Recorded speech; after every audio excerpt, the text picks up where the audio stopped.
Israel లెబనాన్ల మధ్య deal కుదిరిన Trump ప్రకటించాడు. అందులో కూడా వాస్తవంగా ఒక తిరకాసు ఉంది. లెబనాన్ ప్రభుత్వంతో డీల్, అది హిజ్బుల్లాతో కాదు డీల్. కానీ కొట్లాడుతున్నది ఇజ్రాయెల్తో హిజ్బుల్లా, లెబనాన్ ప్రభుత్వం కాదు.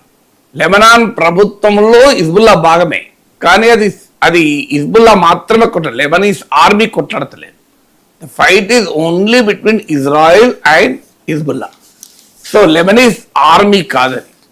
సో అందువల్ల మరి ఒప్పందం అంటూ కుదిరితే హిజ్బుల్లాతో కుదరాలి. కానీ అయినా మీకు లెబనాన్తో కుదిరిన దాన్ని మేము హానర్ చేస్తాము అన్నారు.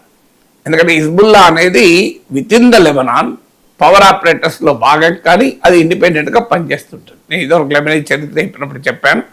1943లో పోస్ట్ ఫ్రాన్స్ వలస పాలన ముగిసాక లెబనాన్ ఆమోదించిన రాజ్యాంగం ప్రకారం there is a power sharing between 3 major communities. Christians ప్రెసిడెంట్గా ఉంటారు. అందువల్ల ఇప్పుడు ఒప్పందంలో కూడా కుదిరింది కూడా లెబనీస్ ప్రెసిడెంట్ క్రిస్టియన్, ఆయన